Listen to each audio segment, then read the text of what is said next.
You know, there's just days in your life as a CinemaSins writer when you get to write things like deflated mastodon testicle, and those days just stand out.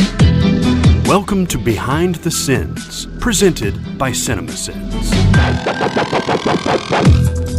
Welcome to Behind the Sins, a weekly look at everything going on inside the world of CinemaSins. I'm Aaron Dyster, and I'm joined as always by Jonathan Watkins. Hello, hello. And Danae Hughes. I am not still prepping for the show. We write for CinemaSins and TV Sins and do various other things inside the CinemaSins universe as well. Danae always means the exact opposite of what she says in her introduction statement. So still getting ready, huh? Yeah. That's all right. Also, I skipped I skipped a video entirely. Guys, it's just been a crazy week, okay? I hope it was Exorcism of Emily Rose. Nope. Wow. Yeah. Wow. Did you skip Brother Bear? No, not yet. Danae, I still have a little bit of time. Danae. I have a little bit of time Danae. still. That's like, that one is like right up your alley. And also MVS. It's been a week. It has been a week. Thank you for a little bit of grace for today. She's had a week for sure. Didn't you have like aren't you like single momming it right now? Like, Yep.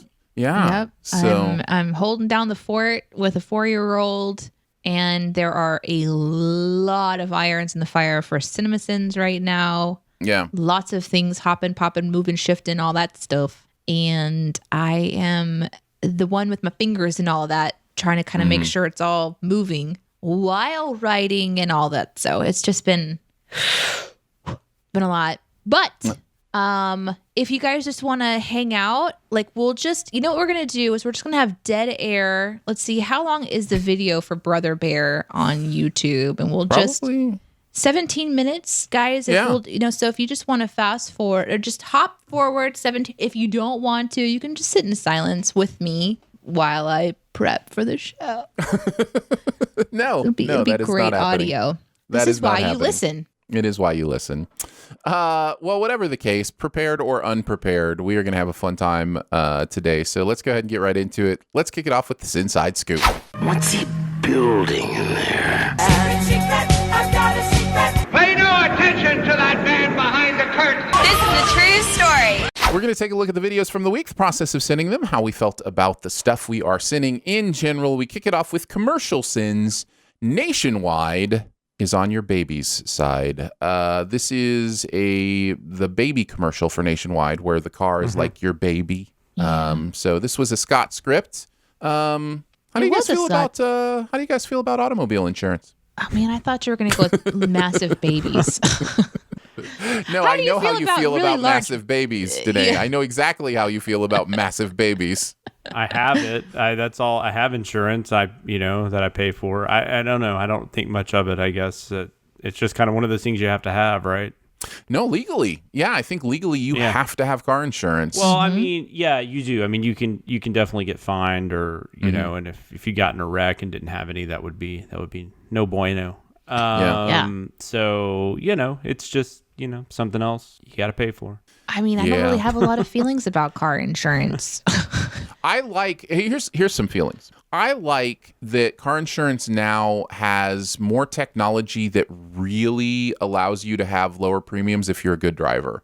Because like you can plug that thing into your car and drive with it for like a month, and then they'll take that data and go, oh, this person brakes well, accelerates exactly well. The speed limit. Maybe you need to have a more exciting life. I actually don't think it has to do with the speed limit. I think it has more to do with braking. I was trying to jab you, Aaron. Jab away. I was trying to jab. Swing away, Meryl. Swing away. So for me, I really like that. I like that they do, like grade stuff for kids. Like if you have your kids on your insurance now, they'll take, stuff off for better grades, good GPAs, like. Oh yeah, that's an incentive. Like, hey, you'll help mommy and daddy with our car insurance if you can just get that A. Well, I mean, it helps them with theirs, and then right. But they don't care about insurance, do they? I mean, my kids have to pay for it. Exactly. Once my kids own a vehicle, that we make them pay for their own portion of the insurance. So yeah, we probably will not. I'm just gonna guess that that's not gonna happen. I don't know. It's interesting. Like deciding when to have your kids adult on stuff has been a really interesting thing these last few years.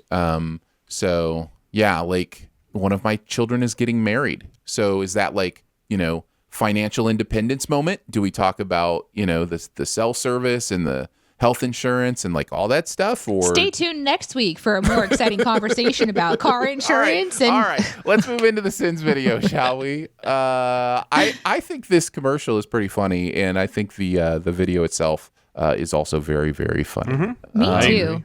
I mean, I like it more now after having had a kid. I think when I saw it, before I didn't have a child. I'm not sure when it came out. Maybe I'm wrong about that. But is this not a recent commercial? I don't know. Because I feel like I saw this before I had Iris, but I could be completely wrong about that.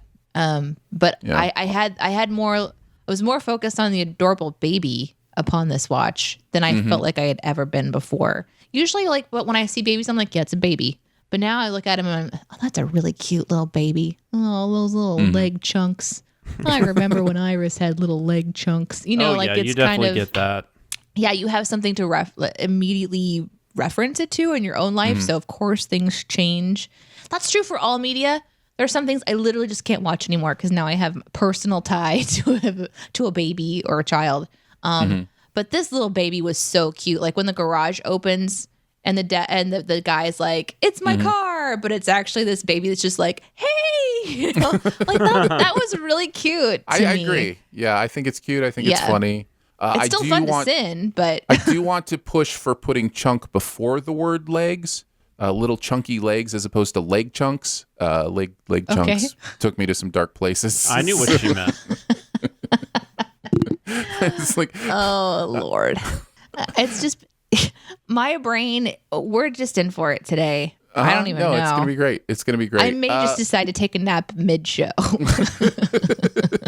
Jonathan, what are some of your favorite sins from this one? Well, I mean, there weren't that many. So the one I'll talk about is it's not a bag of groceries if there isn't a French baguette sticking out of the bag, which that is something that I've noticed in everything. It's like, I don't even know that I've ever bought a French baguette. I maybe, but I think for garlic bread, we've bought them before. Yeah, they work well for making your own garlic bread. But I've never had the bag with it sticking out on the top, and I've never been able to experience that cliche. Yeah, yeah. It's like you can't believe that there's groceries in a bag unless there's bread peeking out. I wonder when that started. Like somebody was like, some prop guy was like, we got to do this on like an I Love Lucy episode or something. I think it probably comes from like, hey, what can we do so it doesn't just look like a brown paper bag? What do we put in there that makes it a little more appealing? Something has to stick out so we know it's groceries and not like a severed head, or leg chunks or something. Like that there's actually something grocery wise in the bag. And that's hear an it easy now. one. Now that you've said leg chunks, I hear it now. So that was like the thing, like, oh, a long loaf of bread would stick out of the top. Let's do that. Or, a head of lettuce or, whatever might stick out of the top. So yeah, because if a leg chunk was sticking out, it'd be a little suspect. That would be a little suspect. What else? Also, I do want to say too, though, that I feel that if you're grocery shopping in places outside of what we're used to, a brown paper bag holding a baguette is probably not that strange because you get your food fresh. Right. You get your ingredients more like in a market. Like daily, you go out and you get your food and you go back and cook it. That's really common in other parts of the world. But for us who pump everything with preservatives and have to survive off of microwaved meals, that is a strange bag of groceries. And you don't see brown bags as much anymore either, right? No, there's groceries that don't even have them. No, realistically, he should have 2 arms that are laden with plastic bags from forearm to wrist, digging into his flesh, holding them out, like some sort of champion. God. That's realistic. That is one of the worst feelings, is that when it's just when you put one bag too many on your arm and it just starts digging in and you're trying to get to the door before like you feel like your hand's about to come off. I guess I always use my fingers, not my arms. Well, that's because your fingers are actually the length of someone's arm because you're so tall. Yeah, Aaron's talking about what Aaron actually means is I always make my wife carry the groceries. That is I don't know what that is. The truth of the matter is we haven't been to the grocery store in a long time. We've been doing delivery for a while now, so it's really just carrying them into the kitchen. We do pickup, but we haven't been inside a grocery store that much. But we at least go there and they bring it out to us. So we do still have to take the stuff in. But when they deliver, though, do they come inside? They did at the beginning, and then when the pandemic started, they started leaving it at the step. But before the pre-pandemic, yes, they brought it into the table. So wow. Yeah, yep. And they cooked your food for you and. No, I don't know. That joke didn't work. No, they didn't. Nobody cooked the food for us. What other sins did you want to talk about, Jonathan? No, that was the only one I had down. Danae, what about you? I really liked the cart thing. I saw something on Twitter. Oh, I just remembered. It's a conversation about the cart theory. Let me see if I can look it up really quick. But I really enjoyed the cart one. Like, if you care that much about your cart and not get hit by a cart, would you throw your groceries down on the ground? No, you would just hold your groceries and run up and stop it with your foot. So it was a very dramatic way of shopping the cart. Or wait, not shopping the cart. That is not what I meant to say at all. Again, it's going to be a really interesting show for me. We'll just move on. The other one was when the garage door opens and the baby is sitting there. Again, I think that's one of the most adorable moments ever. But the sin is, given that this is a car and not a baby, that's a shitty parking job that he did last night. I thought that was really funny. Yeah, I had that one. I thought that was hilarious as well. And then the only other one I had that hasn't been mentioned was the being this happy about washing anything. That made me laugh. The shopping cart theory is what I saw posted on Twitter. There was a picture of a shopping cart kind of just out in the middle of nowhere, and then like an empty shopping cart bin where you could go and replace it, and a person standing in the middle. The question, it reads, "There is no dire emergency. Do you accept your duty to return the cart even though you gain nothing?" Mm-hmm. That's the question. Yeah. Are you a cart returner, Jonathan? Oh, yeah. Okay. Aaron? Yeah, it doesn't matter where I'm parked. I either put it, sometimes they have the return thing outside, but if we're parked close enough to the store, I just take it back in. I am absolutely a cart returner. I don't understand not returning your, like, I don't understand leaving it out. I'm also a cart returner. Are you a cart returner of someone else's cart? If it's right in the way, like if it's on my way and it's just sitting there, I'll just grab it. Yep. So then there's this post that was also linked to the picture that's called the shopping cart theory. The shopping cart is the ultimate litmus test for whether a person is capable of self-governing. To return the shopping cart is an easy, convenient task, and one which we all recognize as the correct, appropriate thing to do. To return the shopping cart is objectively right. There is no situations other than dire emergencies in which a person is not able to return the cart. Simultaneously, it is not illegal to abandon your shopping cart. Therefore, the shopping cart presents itself as the apex example of whether a person will do what is right without being forced to do it. Yeah. No one will punish you for not returning the shopping cart. No one will fine you or kill you for returning the shopping cart. You gain nothing by returning the cart. You must return the cart out of the goodness of your own heart. You must return the shopping cart because it is the right thing to do, because it is correct. A person who is unable to do this is no better than the animal, an absolute savage who can only be made to do what is right by threatening them with a law and force that stands behind it. The shopping cart is what determines whether a person is good or bad member of society. It really makes no sense, like what Aaron's saying, though. I mean, I don't know if this is the case everywhere, but every one of our, like, especially the big shopping centers, our parking lots, I mean, there's shopping cart return areas everywhere. I mean, I don't even know where you could park to where there wouldn't be one that's convenient to you. And it is infuriating when you find a good parking space and then you realize it's because there's a shopping cart in the middle of it. You're just like, God damn it. Yeah. I mean, this is a big thing. I didn't realize how big of it. I just searched shopping cart theory, and there's so much out here. There's a pyramid chart that I'm looking at called shopping cart theory, and it's got all the different levels. People who return shopping carts to the workers at the top, people who return shops to the cart corral in the middle, and then the bottom layer is people who leave carts on the curb and parking spaces off the property. And then each of them has like different explanations underneath it. The topmost being moral kings and queens, please return, please run our country. We need you. And then the middle is thank you. You're a regular functioning member of our society. Please remember to vote. And then the last one is you are a morally deficit and should be ashamed of yourself.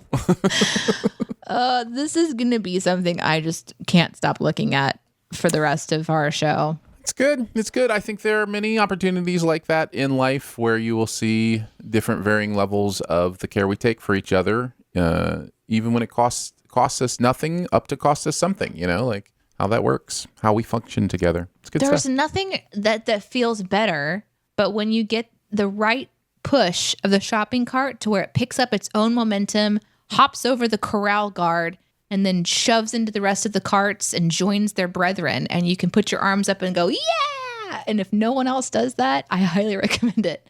It's my favorite way of putting my carts away. Nothing feels better than that. Nothing. No, it's like bowling, but with shopping carts. Let us move on to TV sins. We're going to kick it off with Falcon and the Winter Soldier's back. Woohoo! It is finally time It to never talk left. about. It's just been waiting. It's just been waiting. April 22nd. It's been waiting. The episode is called Truth, and it is the 5th episode of Falcon and the Winter Soldier. Are we ready to venture back in to talking about this show, or have we left it behind us? It was interesting rewatching this because I only saw the episodes when we were doing them, and I am not gonna go back and watch them. I can't imagine. I mean, I enjoyed the series overall. Mm-hmm. I remember Barrett and I were talking about it the other day, and he was just talking about how it really didn't do anything for him. And I guess I kind of get that. Like, I don't know. It's just an entertaining show. That's really all it is. And there's nothing wrong with that. Absolutely, 100%. I'm down for that. But like, it's just, I can't imagine it's something I'm just gonna go back and watch at any point. Right. Or have much, even to try to catch up on something before a movie that's related to it or anything. But I mean, when I was watching the video, I was like, yeah, this was fun. Yeah, I agree. By the way, this was a Hughes Watkins script today, and Jonathan writing on this one. Sure. All the way back in. Sure, if you say so. That's exactly how I remember it. So I'm with you, Jonathan. I rewatching it was one of those things where it's like, yeah, I really did enjoy the show. I had a good time with it. It's not something I'm itching to, experience again. Although for me, that's pretty rare in pop culture where I'm something like, oh, I got to watch that again, like immediately. Well, that's true, especially with a TV show. Yeah. So I guess I'm not thinking about it. Maybe that's the better way to put it. Like, I don't really, it's not something I've thought back on very much. Yeah. Danae, what are some of your thoughts thinking back on this? Like, do you think of it fondly? You didn't really like the show to begin with, so. No. There are certain things that got better for me, and then certain things that stayed the same, and then certain things that got worse. To me, it didn't really, but we found out by the end of our conversation, just through learning about how this was put together as a production, why perhaps it felt so disjointed and that it was missing something cohesive, that you could tell that they had to kind of go in and gut it out and then put it back together. I guess I like Sam and Bucky though, and you just don't get a ton of them in the movies just because they're secondary, if not tertiary characters a lot of the time. So I think that aspect of it I enjoyed. I liked Zemo, but and Handquake actually on the message boards, I assume he's talking about the show. He said weird message with high production values. I agree, because I think the show was trying to say something, but I don't know that it ever really did. At least not in an. I don't know. I still don't even know what to think about the Wyatt Russell's character. Like, at least I don't know what the show is trying to say about that character. 100% agree with you on that. I think overall the main theme is delivered fairly clearly, which is about what it means for a black man in America to identify himself as America, like the pain of that, trying to, wrestle through that. This episode has some great moments with that. In fact, I think there's a moment we just take 10 cents away for talking about it. It's when Bucky apologizes to Sam after he kind of has a personal revelation as to the weight that Sam was bearing to take on the mantle of Captain America as a black man. Like, that's just not something that he could have understood. And then through the process, he began to kind of see it firsthand. And so he's just like, dude, I was wrong. And that's a really important conversation to have whenever you're wrong, no matter what it's about. Sometimes you're really standing your ground on something, or you're kind of being an ass, or maybe you're not even meaning to. You're just like, because he kept saying, as we sin, over and over again, like, why did you put it down? Why'd you put it down? And now he's like, okay, I get it now. I'm sorry. And that's a really cool thing to see on TV. Well, and really any content, but especially when you've got these like guys who typically are presented as like macho, who would not want to talk about their feelings or they're being wrong or things like that. Because a lot of times guys are presented where you just sort of brush over that stuff. And so I like seeing some emotional depth. I also really did enjoy that part of, like you said, Jonathan, to be able to see those characters more on screen and have more time to develop how they're doing now. You can't do that in the big movies. We get that, but here we get to see those things. I do enjoy that part a lot, actually. It's probably my favorite part, and it's tied to being able to also get like extra little nuggets of content that when you go to the bigger pictures, the big movies, you get to have more context because you watched these types of, like with WandaVision, going and watching the next movie, I'm going to have more stuff to pull from. I'm going to have different emotions about Wanda and Vision and all this stuff that I wouldn't have if I didn't watch these kinds of things. I do wonder if because they had to gut it and start over again, that this particular one suffers a bit of that emotional building, but we'll see. I mean, given what they had to do, I've said it before, I thought they did a good job understanding that they had to gut it all out, but it's just kind of like seeing your favorite car show up and you get in it and it was gutted and you can tell that it was sort of put back together kind of quick and the engine's a little clunky and maybe like the seats are a little bit loose. You're still like along for the ride and you like the way it looks, but you're a little bit nervous about its security. Yeah. That's how the show felt to me. I do also want to note that whoever decided to cast Julia Louis-Dreyfus in that role is a genius, and I look forward to seeing what they do with that character because she's great. Which we should see soon, right? outstanding. We should see that in about a month. Well, that's true, because that's another thing, right? She's in Black Widow, I think, Yeah, right? she was supposed to be introduced in Black Widow. Oh, interesting. Okay. Yeah. And then eventually, whatever they decide to do, if there's going to be like a Thunderbolts movie or TV show or just something with her, I don't know. That was excellent. I agree. That's weird. Like that would have been like, because she does come into the show like we should already know her. I think they added they added that foot thing that we seen in the episode where it's like, who is it? Oh, it's her. Yeah. Like, I think they added that after the fact. That makes sense. It felt like it was added after the fact, especially because chronologically in the show, is it this episode? I'm going to get lost, but it's been long enough. I don't think it matters, but I think it's the next one where he suits up in his new suit, right? Yeah, that's like the end of the series almost. Yeah. Okay. It seems like it's out of order in a way. Mm-hmm. So yeah, a little bit. You can tell they had to kind of sneak some stuff around. Yeah. Finagle. Yeah. Zhuzh. They had to zhuzh it a little bit. Zhuzh it. Let's talk about the sins. I will start since I didn't write on it. Having to remember this guy's name when all I can recall is his alias. Very well done. I like that. I liked these chairs are off limits, but this microwave and oven are okay, guys. That one made me laugh quite a bit. I wrote that sin. I was just saying it was just so it was just so silly. Well, the reason I'm laughing is because the way that Aaron just said it makes me think that it was a reference to something else. It is.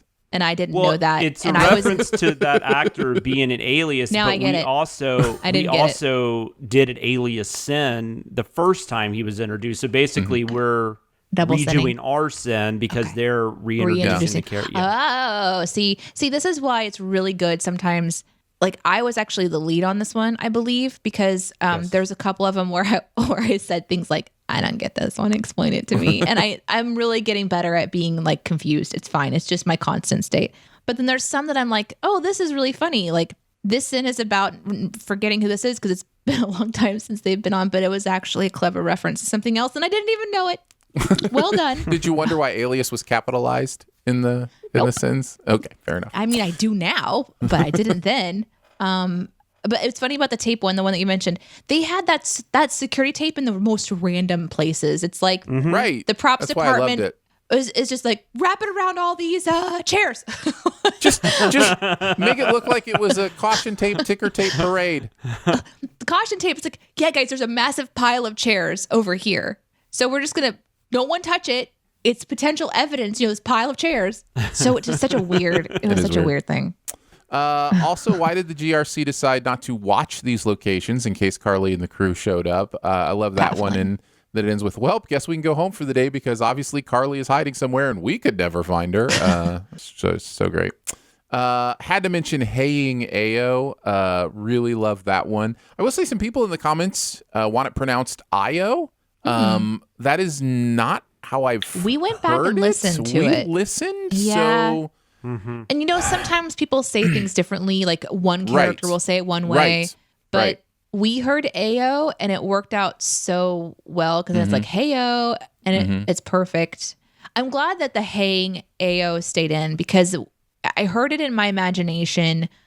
The idea is that sometimes you don't hey people. Right. There's certain people you don't just go hey to. Exactly. And one of them is a warrior with a massive spear. Well, there was even, and I hope this doesn't steal anybody's comment section, but there was even a series of replies to this sin where somebody said that it was their favorite sin, and somebody was like, one never. What's the Lord of the Rings meme with Boromir or whatever?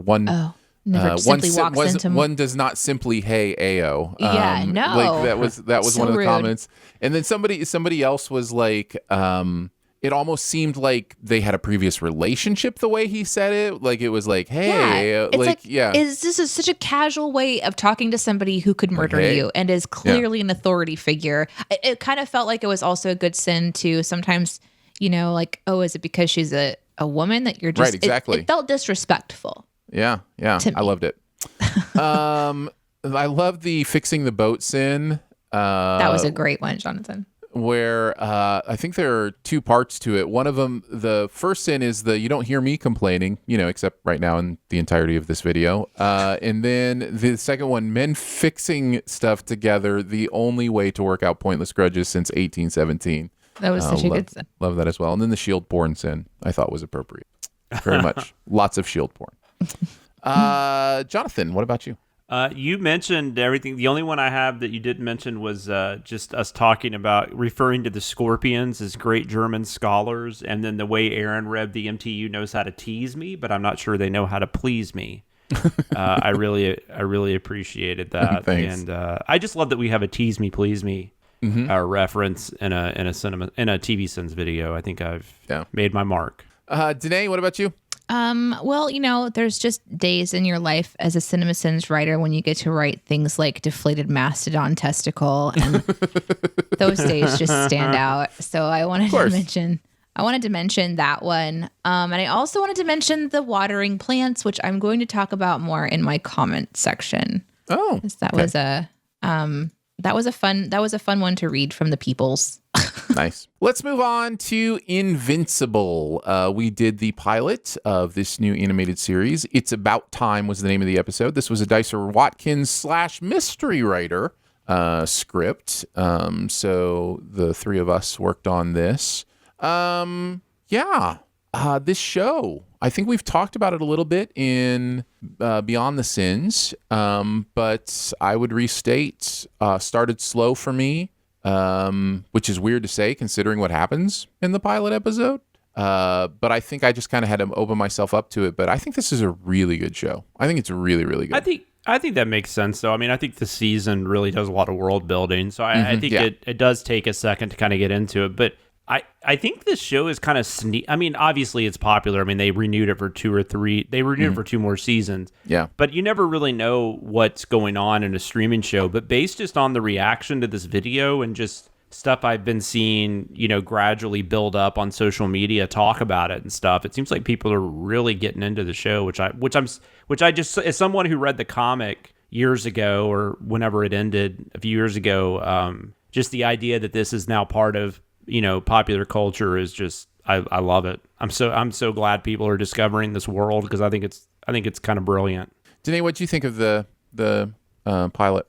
Well, I remember that it was being discussed, as we were handing out the assignments, and it was mentioned that it was really graphic, and so it was like, oh, interesting. And then I became the shadow on it, and in the time that we talked about it, and then I became the shadow on it, I totally forgot that particular detail. So here I am watching what I assume is just a normal cartoon, which has got these interesting characters.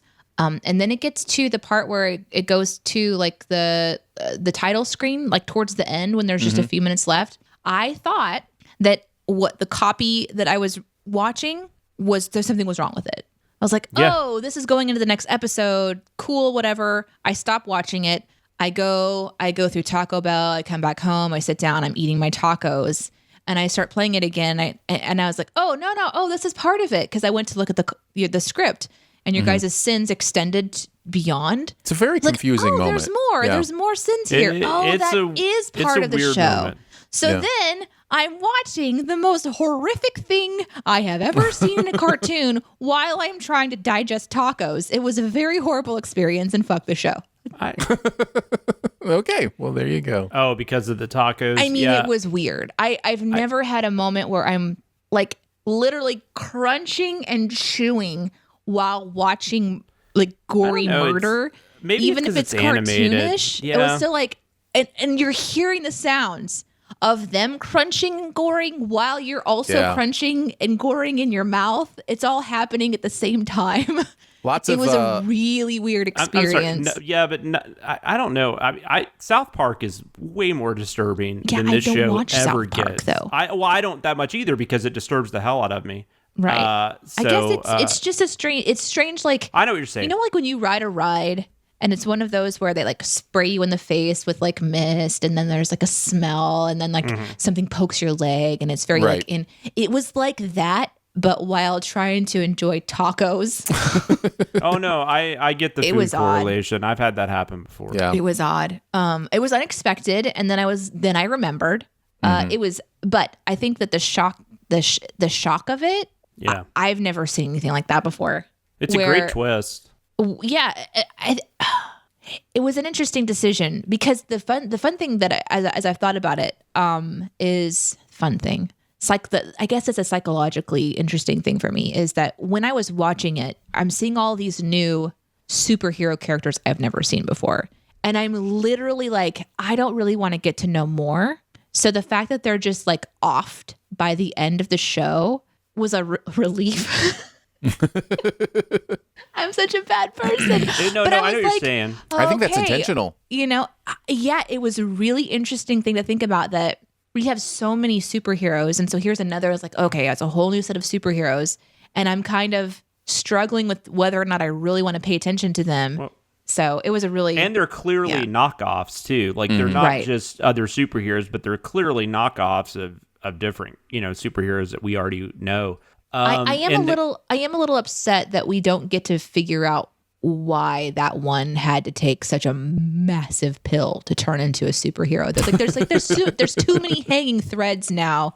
How did they get to be that way? Do we get to know lots those things? Lots of prequel opportunities. I think in the comic book, though, I don't think that happens. I think it's like the first 6 issues is when that big reveal at the end. So they build it up a little more, but it's still. So I was kind of surprised they did it in the first episode. I get why they did it, but. Yeah, it's a hook. That took me off, but I guess that's probably why it didn't shock me as much as it did a lot of people because I knew it was coming. I know that I know what the deal with Omni-Man is. So you know that's the other thing. The other thing too is even though we sin that it's a nod to him turning into something dark, it's still subtle enough that I didn't know as someone who I didn't realize it was going to go that way, and so. That would be an interesting thing to see is, maybe the reason why he's dark or whatever. But he's just enough of an asshole that he's maybe just kind of an asshole. Some people are just assholes. I didn't realize he was a murderous asshole. Now I know. What's cool, though, is that you also have this great dynamic where you have Mark becoming a superhero and then his arch enemy eventually becomes his dad. Oh. And so that's a really fascinating thing that gets explored. Where the show goes next is, I think, 10 times as good as the pilot. I think because there's more violence, especially like as you get to the finale. Yeah. And I'll try not to spoil like more of this show than just the first episode, but as you get to the finale, that violence feels so much more earned to me and has so much more impact. Yes. And I just think it's where this show goes in the way it treats Omni-Man is brilliant. I love the Omni-Man development through the entire first season. I think it's really, really smart. Very smart. And if they stick to the comic, it keeps getting more interesting. But it's also quite funny at times. Like it does this really interesting thing. I always use Scream as my example, but it does this really interesting thing where it does definitely poke fun at a lot of the tropes. And I mean, it's not a straight up parody, but there's definitely some comic elements to it. But then at the same time, it becomes exactly what it's kind of making fun of, and it's actually a really good version of what it's making fun of. So that's a really hard thing to do. Yeah, so when it's a tough balance. done, or like Edgar Wright, I mean, he does that all the time, like Shaun of the Dead and Hot Fuzz and stuff like that. So yeah, it's kind of similar to something like that with the balancing act. Yeah. Which I always love when it's done well, obviously. Yeah, I think that the other thing that just right before we go on to the actual sins, oftentimes on shows like this, you look for who you relate to and why you want to stick around, because you're looking for something that's like drawing you into the story. And the interesting thing about killing off all of those other people for me is that I was interested in some of them a little bit more than I'm interested in the main characters now. So it revealed who the main characters are by the end. It's like, oh, this is about the dad and the kid. They're the only survivors, so clearly that's going to be the focus. Yeah. Was there something inside of this beside the intrigue of what was his motivation for being a murderer, or what's the fallout? Is that the motivation for me to continue to watch? I don't actually think that personally I'm like interested enough to go in there and figure it out. So I think that's fair. There's that absolutely. too. You know, you do have a risk. I think Stephen Yeun is great. I think that's the actor that voices Mark. One of the several Walking Dead actors that are on true. the show. That's Yeah, true. that was an interesting find. Did you know that going in? It's the Just out of same. curiosity. It's the I same looked at guy. the cast. Robert Kirkman did both of them. He did. He created the comics and is producing the show. So I mean that does make sense. But yeah. So I think he does great, but I can absolutely see what you're saying about where you put your investment. Did they not do any of the high school stuff in the first episode? Well, we they don't meet any did of those a little characters. bit. Okay, because I like those side characters as well. He stands up for the one that was kind of getting bullied at one point in time, kind of early on. So, but yeah. High school drama is not one that gets my attention. So totally. Yeah, and but through the high school and stuff, there are other heroes introduced and whatnot that are I think you would find more interesting than the than the That's ones why I that mentioned get it. killed I didn't off. remember how much it went into it there, but yeah, no, you don't find out all that, but it just kind of you meet a couple people and that's it. Gotcha. Cool. Danae, you get to kick us off since Jonathan and I wrote on this with the mystery writer. Okay. Well, let me just remove that note about tacos. My second note about tacos. My third note about tacos. I want tacos. I'm gonna have to go to Taco Bell later. I really loved us bringing back the hot chocolate lady from Mighty Ducks on this one. Yeah. We talked about playing about it with that particular thing as a skip concept on BTS, and then to see us actually kind of attempt it in a show. I thought that was really clever. Do you feel like it works? Do you feel like it works? I don't know if it's because we've had conversation and I understand the context and I understand the material it comes from. I love it. I do too. I think it really works. Yeah.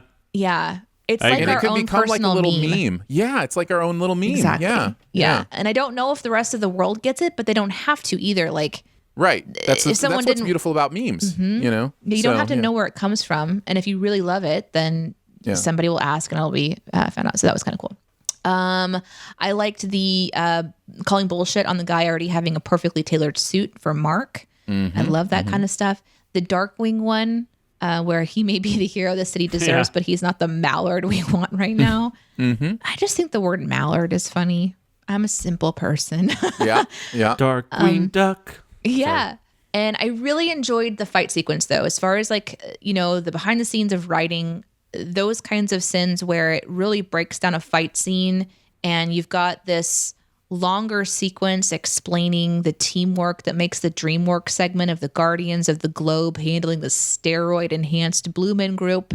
That it looks really good at first, but when you start to break it down, how it doesn't make sense why they're all quote unquote working together to basically undo each other's damage in a weird way. It's so dumb. And yet somehow it ends the fight. Yeah. Apparently. Yeah. I guess. Yeah. And of course we know it's because they want us to see the powers that everyone has, and they want to do it in a very succinct way. It doesn't have to make sense because that's just how stuff is sometimes.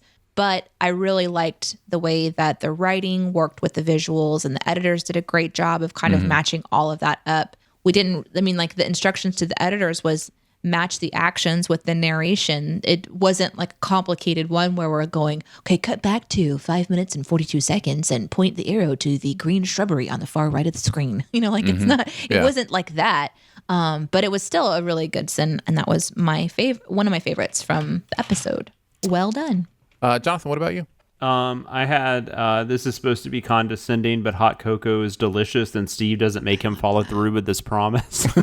It's such a great sin, and also the fact that somehow it follows the hot cocoa lady is really interesting to me. Just weird how that happened, but yeah. I'm excited to see what the next 10 minutes hold so I can finish this thing off with all the good feelings completely intact. No man has ever run away this fast after being kicked in the balls, which we actually, I did not put this in my comments, but we did have a commenter talk about how they have experienced something similar, and we do not understand adrenaline. And yeah, we do. And no, I would not. I might have to watch Spiral after this for a palate cleanser. Yeah, I had that one down too. So good. Let's see, what else? William thinks a superhero with a high success rate isn't cool. I don't even watch baseball, but if every time the Yankees won a game and prevented catastrophic loss of life, I'd probably root for them as well. Very well done. I think that was a mystery writer sin. Very well done. Had to mention expositional fathering, exposition. I enjoyed. This mountain looks remarkably similar to the one Invincible threw the baseball through. A little too similar. I just love the idea that because the mountains are exactly the same mountain because they reuse the animation, that it means something deep and nefarious. I thought that was a really smart observation as well. So there you go. That's Invincible. It's about time. Let's move on to music video sins. BTS again. Let's talk about Butter or Butter. I love butter so much. But do you eat it? What do you mean? Like, do you just take a fork and a pat of butter and just chow down? I put it on bread. I understand that, but this person eats it by the spoonful, and I'm just not sure how I feel about that. I am sure how I feel about that. I hate it. It makes my stomach cringe very, very much. I have a story to share with you. It'll be very brief. First, no, I don't just eat butter, but I have been to a friend's house while they were cooking one time, and she cooked exclusively with cast iron skillets, and she made amazing meals with her cast iron skillets. Lots of flavor and such. And she used a ton of butter all the time. Yeah. Who wouldn't?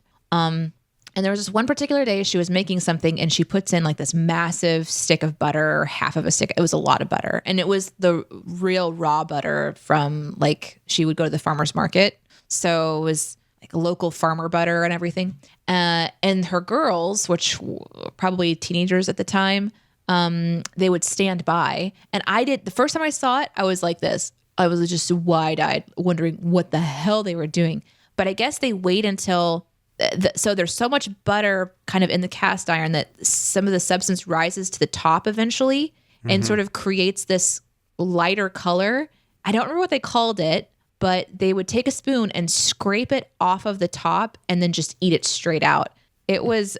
They would fall over themselves with enjoyment of this flavor, whatever it was. They asked me if I wanted to partake. I passed. Wow. Yeah. But it was interesting to watch them. I use a ton of butter myself, by the way. You what? I use a ton of butter when I make stuff. The thing that requires butter, I put extra in. I thought you said on myself. I did too. No. I did too. No. No. Jonathan, we don't need to go there, but it's a choice. Okay, hey, no shame. No shame. Fine. Yeah. No. Just if it calls for 4 tablespoons, I might use 6. You know, that kind of. So. Yes. My macaroni and cheese is good. My daughter will tell you that. I believe butter does have that impact for sure. Oh my gosh. Definitely.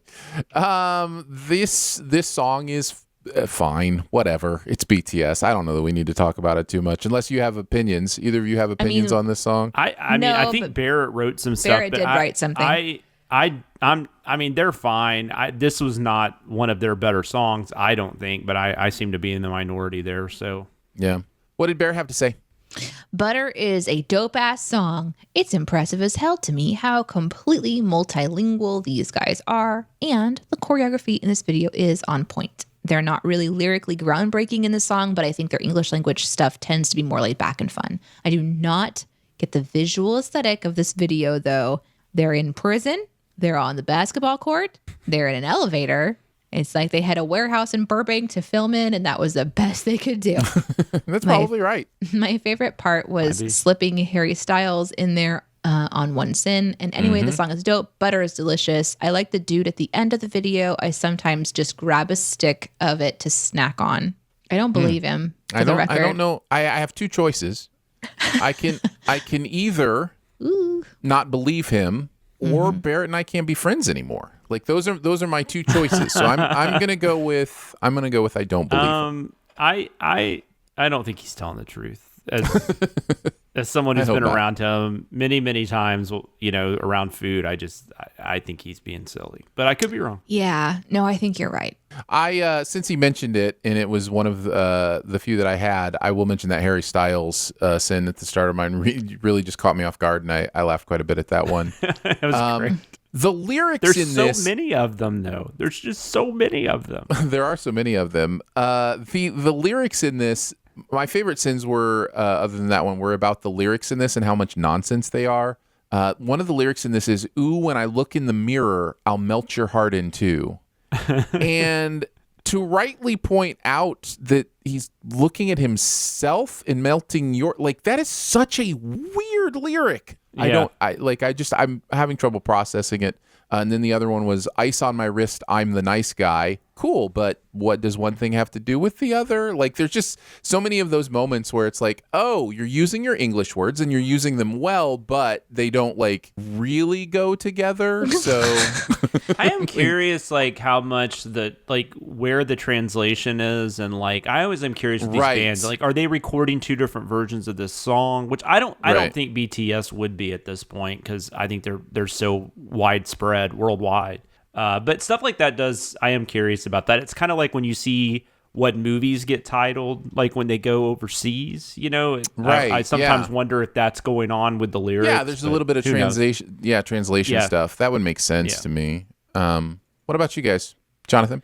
I had the Harry Styles one. That had me dying. But the other one I had was, I just loved, I have a feeling these guys have never crimed before. And that kind of goes to what Barrett was saying just about, just about the aesthetics of the video. It was like somebody like I want to be in jail, but I don't know what that means. So we'll just do this weird stuff. And yeah, definitely. I guess we probably took all yours, huh, Danae? Yeah. Yep. 100%. That's exactly. How'd you know that you did that? I just assumed. Did you see my notes? I just assumed. It's really fun. I did not write on this one, but it's always, I don't know, BTS they always provide a lot of good signage and entertainment. So I always enjoy when we do one of these. Let's move on to CinemaSins, The Exorcism of Emily Rose. This was an Atkinson Watkins script. Chris and Jonathan writing on this one. I like your woo. It's like, woo, court case. Woo. Well, I'll start since you mention it. That was interesting. I think that's why I like this movie so much, is because it's almost a courtroom drama as much as it is a horror film. And like that really worked for me as somebody who's, not necessarily a horror film fan, although there's certainly movies that fall into that genre that I really love. But I really enjoyed this movie. I like crossing genres too, or crossing subgenres. Like, sure. I love horror movies. I love courtroom thrillers. So, but I like this movie overall. I think there's good things in it. I don't think I like it as much as you, though. I think some of the courtroom stuff is pretty silly, and we send some of what I thought was silly. Although this, I mean, and this happened, right? I mean, this is still very theatrical and right. Yeah. I'm not saying whether or not someone was possessed. I'm saying someone was arrested. There was a case, like there was, right. Somebody was brought to trial for being responsible for somebody's death, and they used exorcism as their defense. Part of their defense, yeah. So yeah. I don't know all the specifics. I didn't look into it, but I'm assuming this is just from what I read, it's loosely based or whatever. Mm-hmm. But I don't know. Some of it just seemed it got a little silly there towards the end. But yeah, rewatching it, I felt that too. I definitely felt that too. Really good performances though. Scott Derrickson's a very good director. Sinister is probably one of my favorite horror movies of the 2000s. And he did Doctor Strange, of course, and a few other things. But there's good stuff. But I don't know. It doesn't quite. I can't get past just I like it. I feel like I kind of want to, because there is a lot going on there that it's interesting to me, but it just, I don't know, it kind of loses me there towards the end. So I get that. And it has been a while since I've seen it. And rewatching it, I do wonder with my 2021 eyes if I would kind of land in the same boat and not like it quite as much as I remember liking it when it came out. It's very entertaining. Yeah. So, Danae, I'm assuming you have not seen it? No, I mean, I saw the Sins video and was like, okay. Okay, cool. All right. So I didn't expect that, but that's what it was. It's so weird to have like a horror movie be so like trying to be set in an authentic real world like it is. You know what I mean? Like it's, to deal with exorcism. I guess The Exorcist is kind of the same way. The Exorcist is not, that. And that's actually a good point. The Exorcist is a great, because I do think that's another problem is that I think The Exorcist, there's not very many movies like this, but like maybe Jaws is a good example. I'm not going to get into Jaws today, don't worry. But I'm just saying that The Exorcist is a movie where anything that comes after it just feels like it's in its, like hanging on its coattails, I guess. I don't know. Sure. Is that it's just such, it's like the ultimate exorcism movie, right? Sure. It's like, it's the movie. Now some people, I mean, obviously there's people that don't like The Exorcist. I'm sure. I personally think it's a great film, but I think that's also another thing. It's just, it seems like every movie after that takes things from it, whether intentionally or not. So, but yeah, no, you're right. I mean, The Exorcist is, yeah, I know what you're saying. Like it tries to kind of put it in more of a real world scenario. Yeah, I don't mind it. I mean, if I'm gonna watch something about demon possession and something that's kind of got that thrilling, scary vibe to it, to kind of juxtapose, is that the right word, with a courtroom drama. Yeah. It seems like it could be a little bit of a whiplash feel to me because there's such different environments that you're kind of going back. But maybe it's a palate cleanser because it's an intense experience. And it is interesting to try to bring it more into like the real world sort of a scenario. But I don't know anything about the franchise in general and how different this would be. But it wasn't what I was expecting. I was not expecting what I saw. It wasn't. It's not something that I would watch outside of us reviewing it for the show. Right. Yeah. Danae, why don't you kick us off with some of the sins that you found enjoyable? I really liked demonic possession is afoot because there are swarming insects nearby cliche. And I had one, is that a normal thing for demonic possession movies? I'm assuming. Is this an actual cliche? In movies, yeah, for sure. Oh, okay. Yeah. Since I don't watch them. I'm sorry. I some swarming insects. Oh, swarming yeah, insects. well, there's this whole idea that like, there's something about that. There's maybe demonic something going on or nearby. Right, because the insects are swarming. Interesting. I guess, okay. Yeah. I really liked that the instructions to the editors on like what to focus on, it just said bees. So it's like the bees. There's just bees here. Yeah.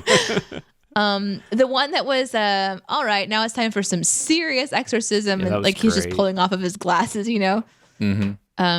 Then there was another one that I looked at. The why did God allow Emily to become possessed by demons and then die? And then I can let Emily answer that. And then the sin is apparently God wanted this to happen so that when I die, people would just believe I was possessed and almost no evidence. Seems like the kind of plan an all-knowing creator would come up with. I have no doubt this would change the world. Like, I love the sarcasm there. Good. It was interesting to watch. Good sins. I know this movie is inspired by a true story, and then going into what Scott Derrickson's pitch must have been, ending with the producers like, "Will 19 million work for the budget?" So great, so well done. Looks like they should have called this movie the Dextercism of Emily Rose. Am I right? Of course, you're going to get me with that. The constant sins to dancing were just wonderful. Starting with Chris. Yep, this is what happens after Christians commit the sin of dancing. All right, so funny. I loved that one. If being triggered by people eating loudly and making nails on chalkboard noises with their silverware is a sign of demonic possession, then I must have all the demons in me. So good. Thinking you look better than a drawing of you is a compliment made me laugh. The series of sins about the demonic possession ending with fourth, are there demons stationed in every time zone? About the witching hour.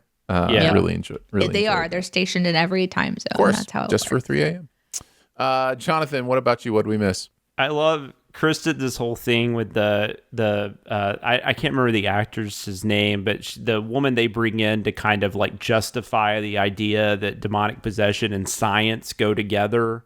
And he's just like, the whole thing about, can you imagine having to say this without laughing or whatever? And then it ends on, talking about how, hold on, where did I have that? At the end, it's like when she's asked if she used that drug, that Gambutrol drug. It's like experiments that would hurt the patient, you cock. I know I don't have any questions. Yeah. Like everything she said. This guy looks a little disappointed, but in 5 seconds, his spirits will be lifted when he realizes he doesn't have to promote a woman. I thought was perfect for the facial expression of that dude. And then going off another one of the dancing thing, Doctor loses points by not mentioning dancing as a probable cause. I thought was very funny. And I had a lot of the ones you guys mentioned, but I love the way Jeremy, I was so happy I wrote it out and I was hoping Jeremy would nail it. And of course he did, but there's a lot of just like weird objects that have like the score comes in, and there's that one where the pencils and pens get knocked over. And he's like, not the pencils and pens, the horror. Oh, the horror. Because it's just kind of silly, so I don't know. It was a lot of fun. We had a lot of fun on this one. Definitely. We also had a lot of fun on Brother Bear. This was a Dicer Scott script. Myself and Jeremy writing on this one. Did Jeremy have anything to say about this? Yes, he did. Let's hear it. Right after this commercial break, which is just code for Danae trying to find the right tab. Jeremy said, Brother Bear is what happens when you let a bear write a movie.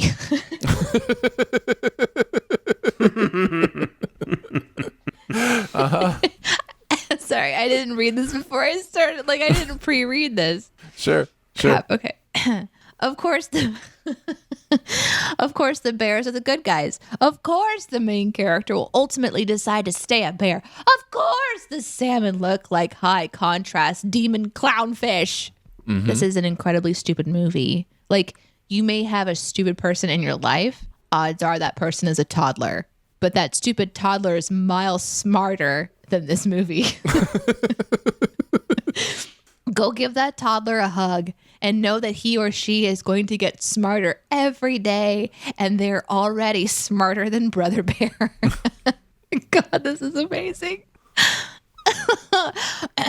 There's a lot of lazy stuff tossed in here that makes it feel like it's a movie. Like the wise magical grandma whose powers are never explained, or the tiny talkative sidekick everyone wishes the main character would literally kick. The comic relief moose.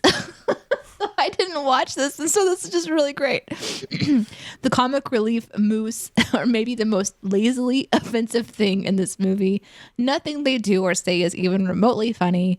Ostensibly, this is a movie about walking a mile in another bear's shoes. but it is so loose it doesn't ultimately stick any landings or cause any emotional response in the viewer. Here is a list of things. This is just a sign that Danae either should or should never pre-read these. One of the two. So sorry. This is just fucking hilarious. Well, and especially if you haven't seen the video, I'm sure it's just like, what is going on? Why didn't I watch this? Here is a list of things you would be better off doing with 90 minutes other than watching Brother Bear. 1, literally anything else. That was the end of the list. Very nice. I don't disagree. I remember watching this the first time and just being like, oh, kids movie, Disney. Okay, fine. That was whatever. Watching this with a sin lens on where you're like, focusing on how well it's doing stuff and how everything is going. This movie is terribly constructed. Just absolutely lazy, terrible stuff in this movie. And I came out of it exactly the same way as Jeremy, just going, if it is, of course, there are exceptions to every rule. But if you love this movie, I can almost guarantee you it's because you saw it when you were like 4 years old, 5 years old, and have nostalgia for it. Because it has nothing in it that makes any kind of emotional or narrative sense. So yeah, I come out completely the same. It has a pretty strong fan base. All Disney movies do. Yeah, they do. Oh, they absolutely do. I'm sure like Home on the Range does too. I've never seen this. I've never seen it. It came out like early aughts. I was like in my mid 20s, so it just it wasn't one that looked interesting to me, and I don't feel like I missed anything. You made a good choice. You made a wise choice. Yeah. But if I had been a kid, maybe. And it's not one that, like, as far as I know, I don't think my daughter's seen it. It's not one that I've shown her. So, I mean, I don't know. But it's not something that's been brought up. And I can't imagine after watching this video I will ever watch it. So. Only for maybe a laugh at how terrible it is. But that's not a great way to spend 90 minutes either. So yeah, I think this movie deserved the sinning that it got. Jonathan, why don't you kick us off? What are some of your favorite sins? It was a great video. I'm afraid I'm going to steal all the stuff Danae wrote down. You might. Well, why don't I go first then? Okay. No. You guys go. You guys go. All right. Okay. All right. Aurora Bore's position was very good. Danae and I were talking about that one earlier, so I apologize. Yeah, you knew that one was on my list, jerk. Being this excited about canoeing, I 100% appreciate it because there are very few things in life I hate more than canoeing. So we got called out in the comments for calling it canoeing when it's kayaking. Apparently, no, those are two different things. No. Those are. I love kayaking. Those are two very, very different I'm just saying, things. People said they were doing kayaking in the movie, not canoeing. So they might. Oh, well, you know what? Maybe they were. Maybe they were kayaking in the movie. I wasn't paying that close of attention. I thought you were saying people were saying they were the same thing. No. They were saying that we mislabeled one kayaking is canoeing. Fun. One is canoeing. That's right. You want me on that wall. You need me on that wall. I'm always going to love that. The Jig Paw Killer. I thought was a great. Yep. Yes. Also, isn't it hilarious that bunnies fuck a lot cliche? I had a lot written down. I'm sorry. No, it's great. It's great. Well, that's because I sent you my list. I know. That's right. I'm actually reading Danae's list because I was too lazy to come up with my own. Just keep going. You're doing great. Brothers don't shake hands. Brothers got to fight to the death. And then my favorite, or not my favorite necessarily, but one of my favorites was he's going to fuck so many bears now, which was perfect with that like look on his face, like there at the end. Yep.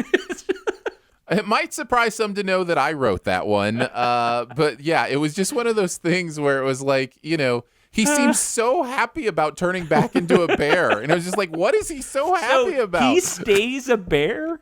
Yes, he stays a bear. God. This is the whole stupidity of this movie. Oh my God. The whole time, it's like, going through the stuff between the brothers, and they get to the end, and the older spirit brother that has been killed by a bear, turns the younger brother back into a human, and then he's basically just like, I kind of liked being a bear. And his other brother's like, yeah, you should be a bear for the rest of your life. And it's like, what is going on in this dumb movie? So that'd be like at the end of Brave if the mom just stayed a bear. Yeah. Yes. That'd be Where she was like, that was kind of fun being a bear. And the daughter's like, yeah, Mom, just be a bear. Like, ridiculous.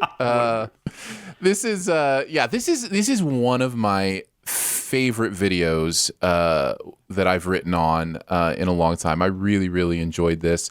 I liked pointing out this thing that movies do where when somebody martyrs themselves, they just sit there and take it, and they just get this look on their face like, yeah, I'm going to martyr myself right now. And it's like, you can still like do the thing you're doing, like in this case, the spear and the ice, and then try to survive. You could jump up and maybe try to run for safety or, but no, you got to be a martyr.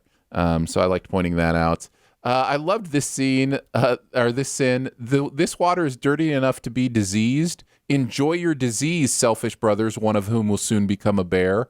I thought that was really funny. I got to bring back one of my favorite word plays I've ever written. It was in like my second or third sin. I can't remember what the movie is, but I got to call a bear an ursehole, which it's just one of my favorite word plays. And so I got to do it again here as well, with the Latin for bear being ursa. Enjoy that. Let's see. Another point about this movie. This movie has so much opportunity, and this is a scene where it talks about his hunting skills. It like briefly, mentions his tracking skills.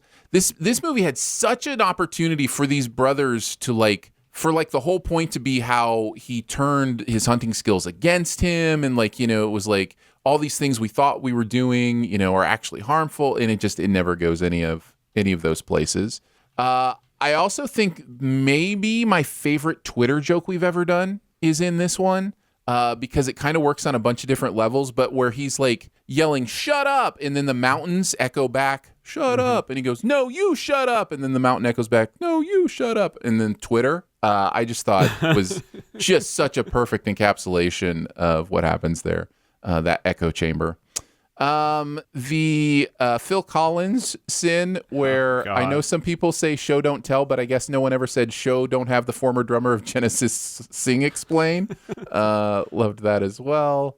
And then the singing and You'll Be in My Heart, and then wait, is that not this movie? How is that not this movie? Is an actual experience I had while watching the movie. I was like, when are we getting to the You'll Be in My Heart song? It's like the best song in the movie. Which one is that? Is that from Tarzan? Tarzan. Yeah, that's Tarzan. It's from Tarzan. Yeah.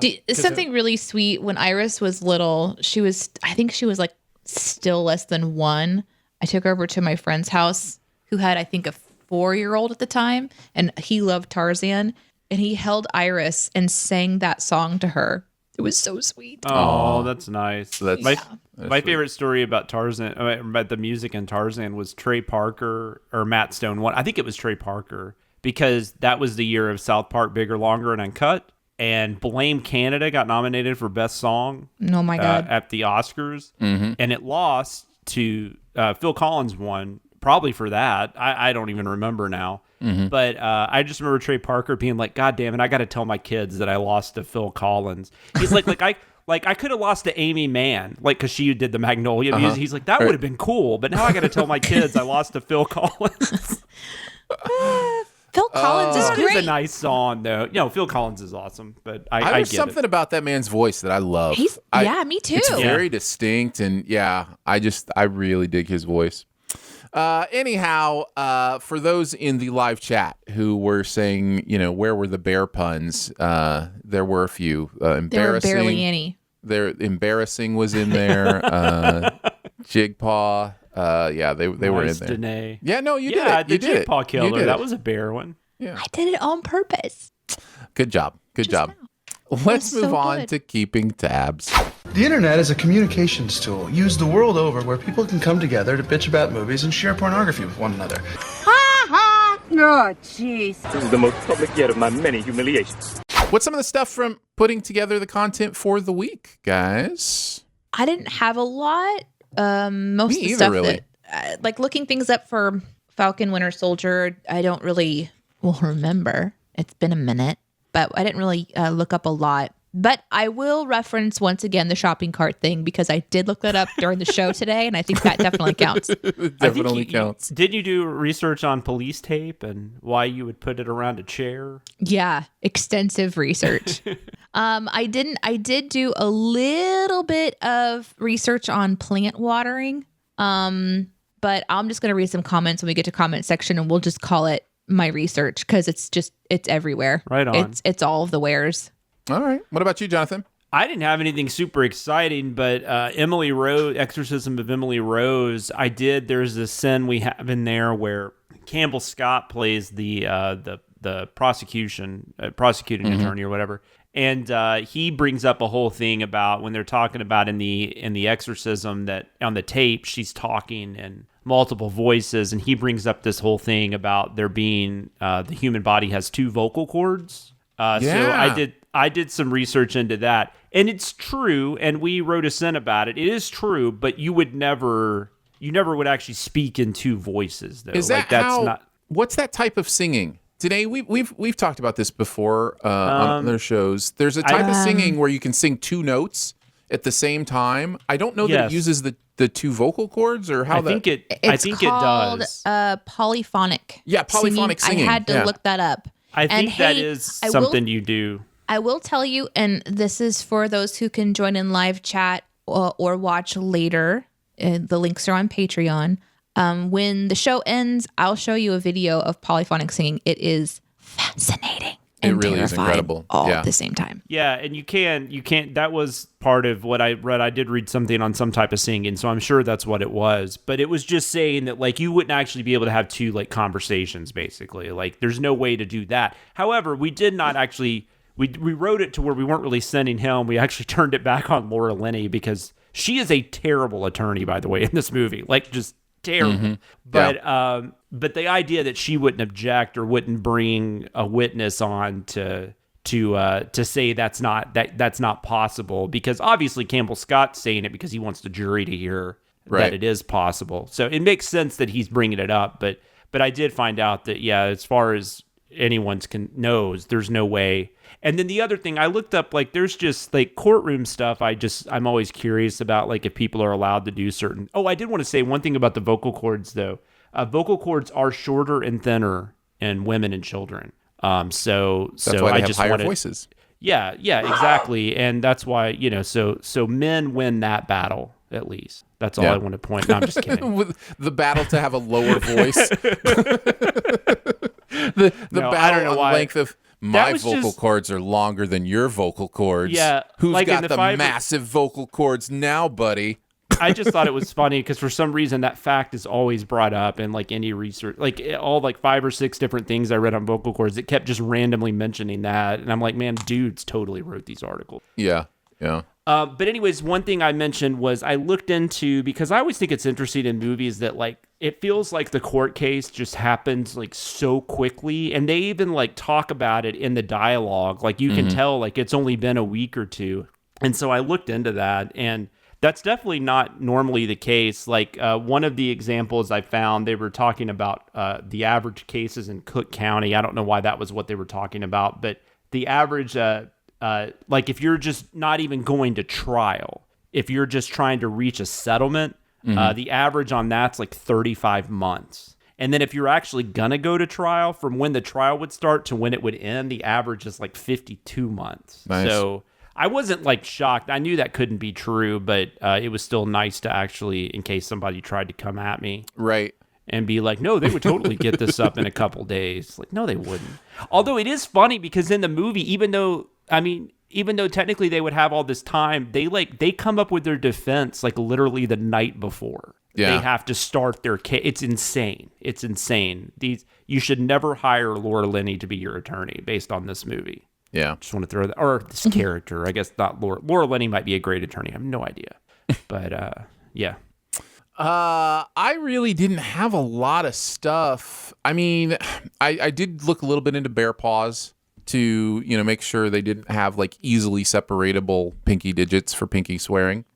I did have to research, as I've already said, what Phil Collins songs are in which movies. But but You'll be in my heart. What I wanted to talk about, I did do research. I didn't really put any of it in because honestly, there are some times when you specifically research something and then if you put it in, it will actually result in more people saying it's wrong as opposed to actually fixing anything.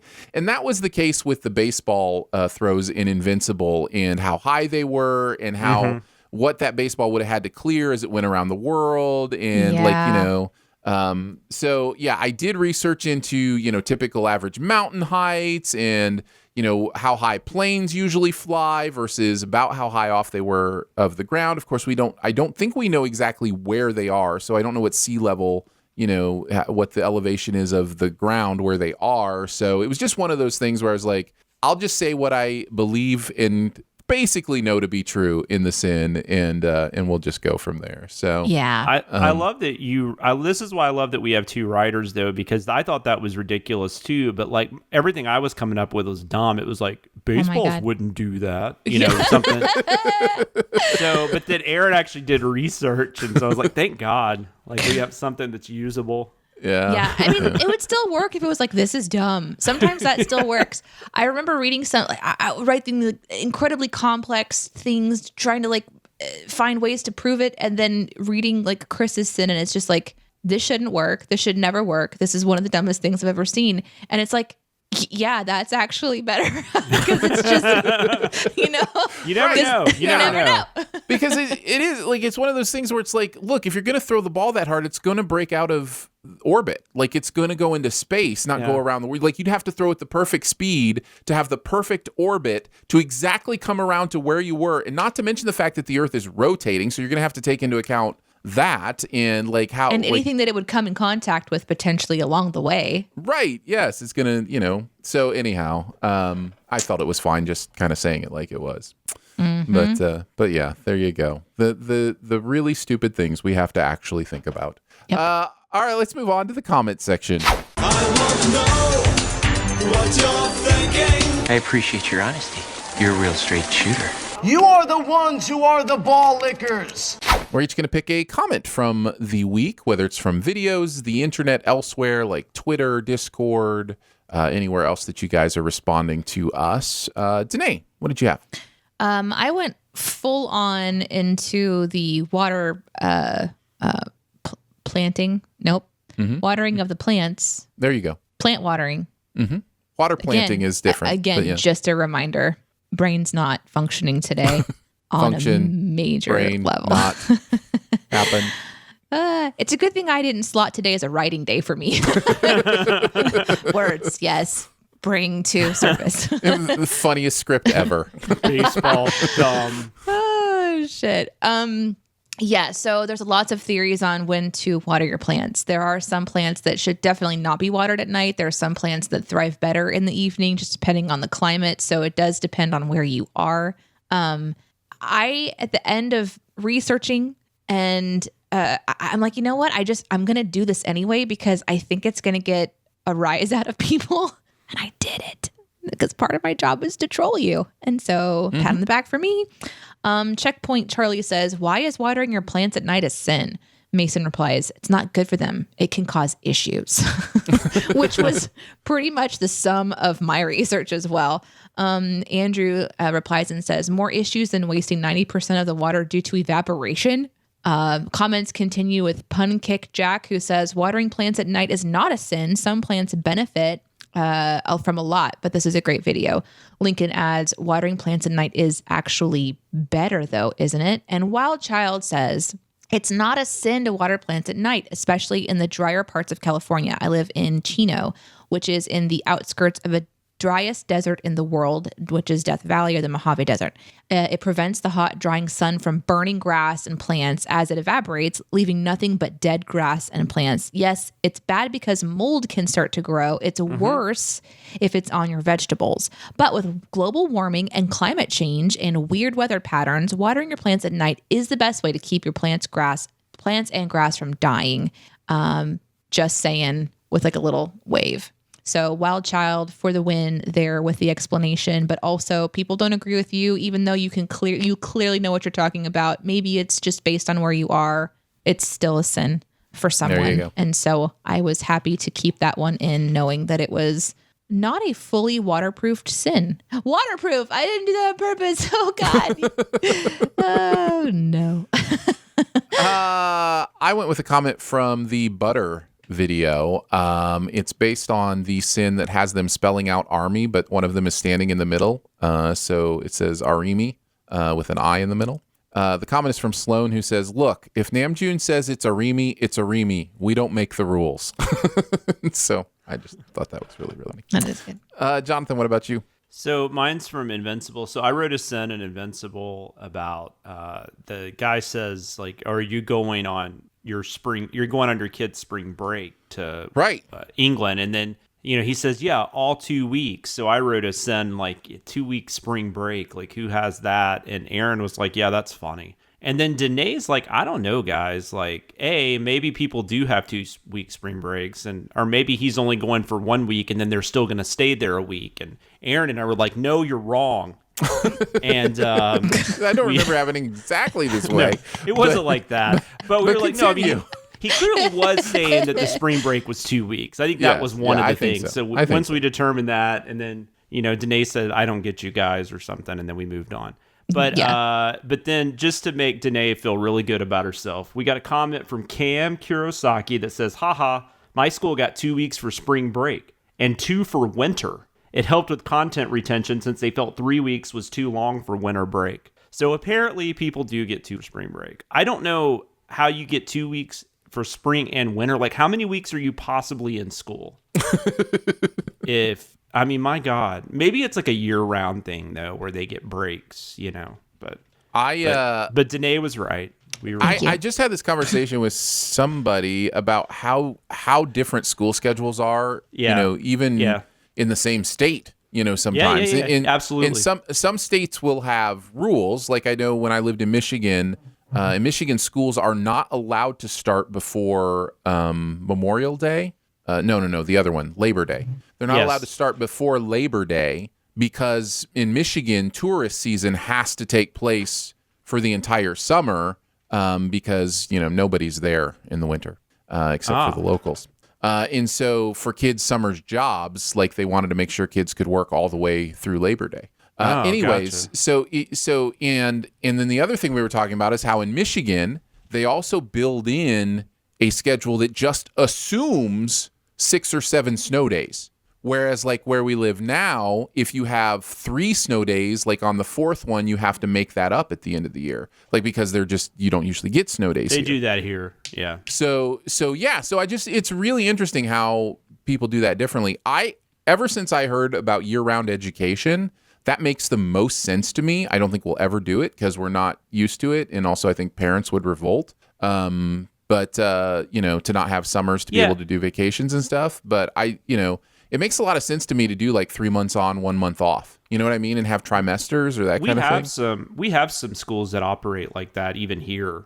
And it isn't, I don't know. Like, I mean, we have the luxury of working from home, right? So like I can kind of, whatever my daughter's schedule is, we can make it work. But I know not everybody has that luxury. So I don't know what the right answer is. But it's weird. They get a lot of days off, though. Like, I didn't realize like how little the school year is actually school.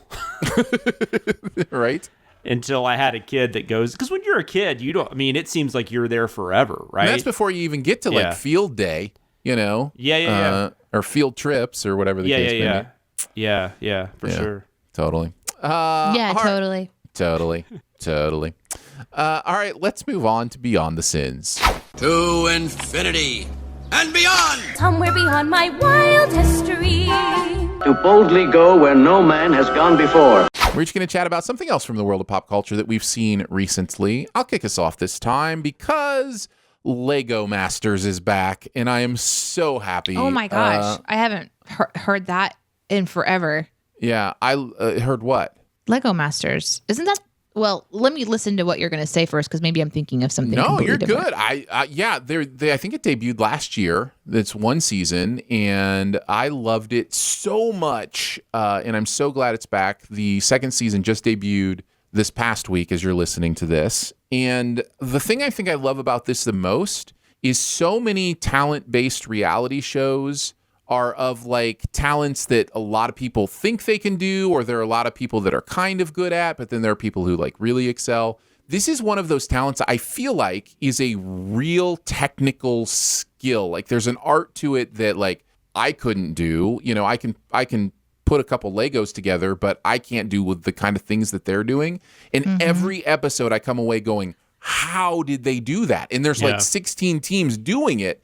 And I find everything about this show awesome. I love Will Arnett as the host. I love the way they do the challenges. I think are really cool. I love the teams of people. They're interesting people. I'm really excited for a second season. Do they have the same teams for the entire season, or do they do a weekly thing? It's reality show. In that, like, so for instance, on this show, the bottom two, they have actual Lego expert judges, which is another thing I love when a reality show actually has people who are experts in the thing talk about stuff, and I learn stuff from them. But they choose the bottom two, and then one of them goes home. And then there's also like a thing where if you win the week, you get a golden brick, and you can use that to avoid being in the bottom two any week you feel like maybe you haven't done your best.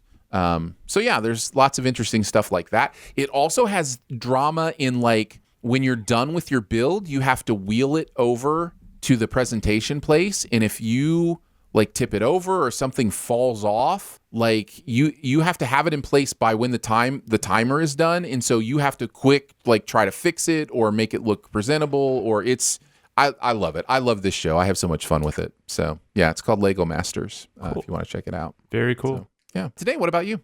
I accepted a challenge from a friend of mine to find some games. This person wanted to have casual games they could play while watching TV. So nothing that was too engaging. So not like, I guess Sudoku, but maybe even less important than Sudoku, because it was an interesting challenge for me because it can't be a puzzle game that requires a lot of attention and time too, because it can't be like where you have to constantly be paying attention to it. So I went through some of the games and I fell back in love with a few of them, and I wanted to tell you guys about a couple of them. One of them is called I Love Hew Too, Hue. This is one where you are realigning different colors to put them in their hue pattern. So the gradients of color. Right. I love games like this a ton. There's a ton of them out there. This one's just called, again, I Love Hew Too. And I thought that the aesthetics of this one was nice, and it was kind of a chill vibe. Thank you. Thanks. I do love you.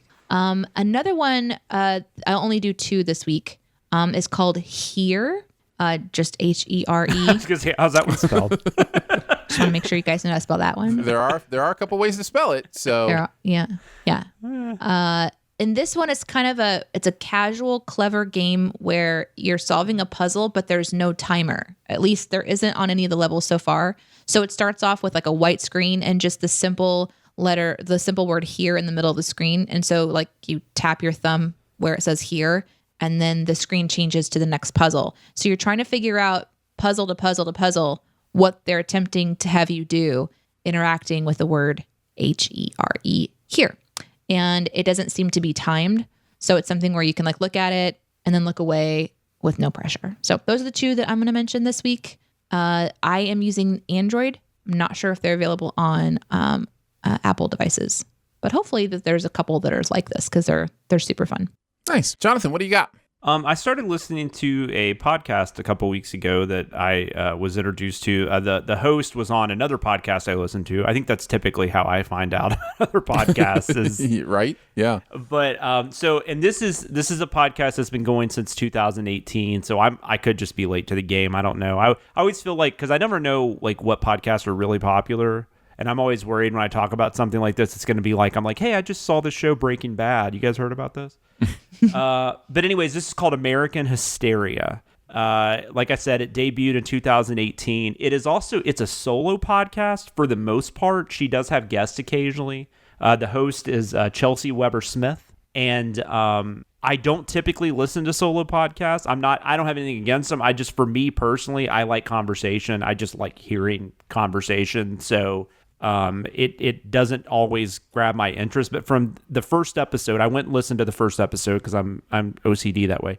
And I have just been pretty much only listening to this podcast for the last couple weeks, trying to catch up. It's even one of those where like I'll purposely go walk at night just so I can listen to it. Like I'll be like, I'm going to go for a walk. No. You're not wrong. I actually, most of my exercise, the thing that puts me over the edge is like, I can listen to podcasts while I bike, or I can listen to podcasts while I play disc golf, or whatever the case may be. So it's always nice when something compels you to do that stuff. That's awesome. So it's really cool. It's about, she talks about, as she puts it, moral panics, conspiracy theories, urban legends, and fantastical thinking that shape our culture. And so she, like, the stuff I've listened to so far, I've listened to stuff like she talks about the satanic panic. She talks about the kind of where stranger danger came from, trick-or-treating, like the Halloween candy that, if it has, where that kind of urban legend started about people putting razor blades in candy, just stuff like that. I guess the closest thing I would compare it to maybe is lore, but lore really dealt specifically with urban legends. This kind of gets more into different things. I haven't gotten to it yet, but I saw she has an episode. It's like on gay panic and stuff like that. So she really gets into a lot of different things, and it's really fascinating. Like satanic panic, for instance, is something I've read a lot about because I just that happened in my childhood. Yep, so I've always just found that super interesting. But she talked about a lot of things I had never even heard before. So she's very engaging. She does a great job. She does a lot of research. And I'm actually, I'm learning things. I'm enjoying listening to it. So it's just a lot of fun. But it's called American Hysteria. If those types of subjects, if you find that fascinating, I think you'll really dig this. And most people have probably already heard it, and I'm just the last one. But that's okay.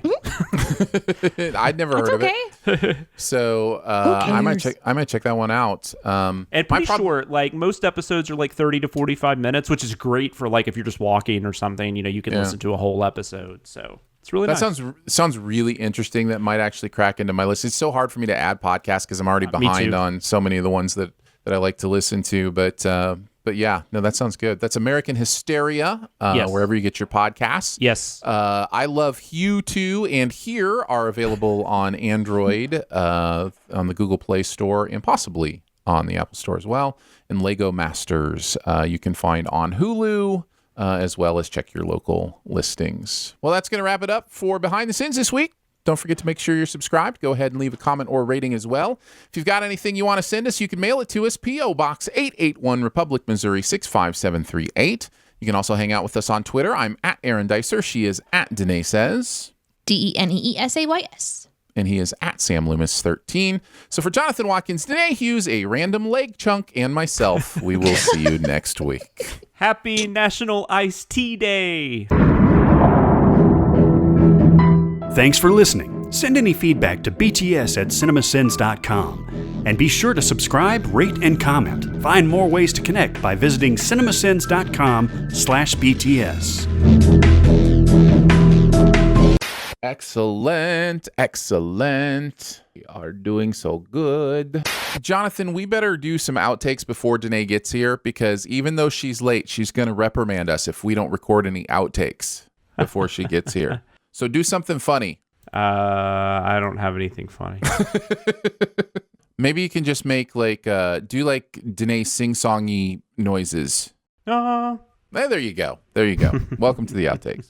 Okay, we are late, people. We are late, but no one is surprised. 'Cause you'll be in my heart. Yes, you'll be in my heart, but not in this movie. Let's see. Did that fix anything? Does it fix anything? Let's just jump in here. Well, hi, Danae. Oh, man. I've had a series of issues. Uh-huh. I hear myself. I know. I'm still working out I had to restart my whole computer. My microphone wasn't coming through. Yeah, You said you had board issues yesterday, right? Yeah, those are still apparently an issue. Hi, guys. Hi. Happy Donut Day. What's a donut day? I don't know. Today's National Donut Day. Well, shit. I was out there. I could have gotten one. I wonder if our local place is doing anything special. Surely they are. They did have half off donut day on their 1-year anniversary. So why wouldn't they celebrate the mighty day of the donut? I don't know. They do not want to do that. No, I didn't like that. I didn't like that at all. So are you going to answer, Aaron, are you going to answer to why you cut all of Danae's post show? Yeah, what was that about? Since that was controversy. Yeah, let's talk about that. Yeah. So you're not wrong. People, I mean, there's a whole, hashtag release the Danae cut on Twitter. I thought that it was one of those things where like it was special that it only existed for members. And like I listened through it. It wasn't like outtake stuff. It was a great conversation. I listened through it. It was shit. No, it was great, but it was great for the environment it was in. Yeah, it doesn't make for like great outtakes. Like no, I'm okay with it being whatever it is. I think it could be kind of a funny thing. Just to if you really think it should just be there, that's fine. I liked all the comments because I think it's hilarious. But like, what is the end goal of hashtag release the Danae cut? Like, because the people who are posting that hashtag have access to the whole conversation. Like, It probably was just fun. It was just fun, I think. Fun. I don't think it was serious. No, I agree. Anytime you can do a hashtag release something, people That's are what exactly. Yeah.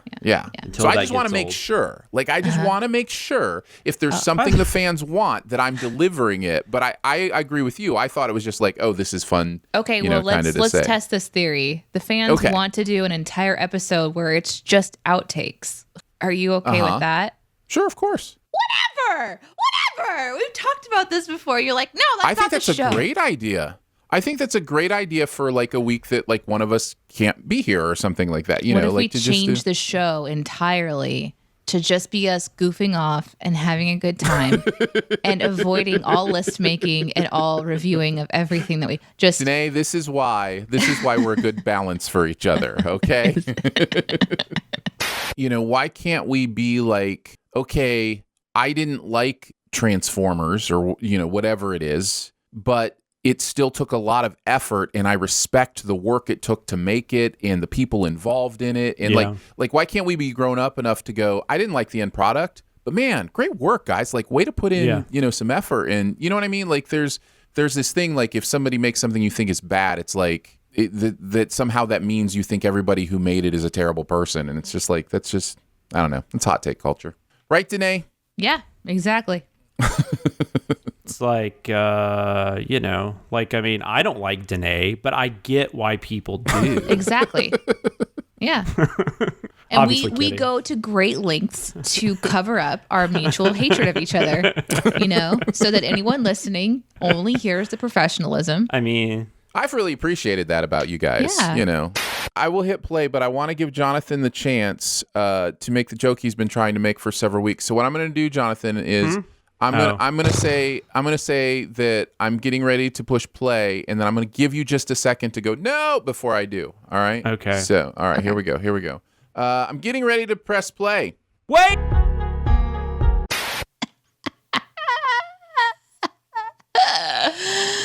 Oh, that was really funny. Oh my gosh. Oh, that was great. That was so worth it. I hope that makes the outtakes. That will be amazing. Yeah, that was amazing. I laughed for a good 15 seconds. If only you had control over what makes the outtakes. If only I knew the person in charge of deciding what was in the outtakes. Jonathan has been trying to say wait before we start the show, and I always click the start too soon. So I gave him an opportunity to do that this time, and I got to tell you, it slayed me. I thought that was wonderful. A staged wait. It was a staged wait. We should do it again. Actually, hey, all right, we're going to do this again. We should do it for everybody here. That's right. This for everybody. All right, here's how it goes. Okay, you're way too much. Jonathan, no, this is good. This is good. This will be great. Jonathan, hey, all right, guys, I'm going to start the show. Wait.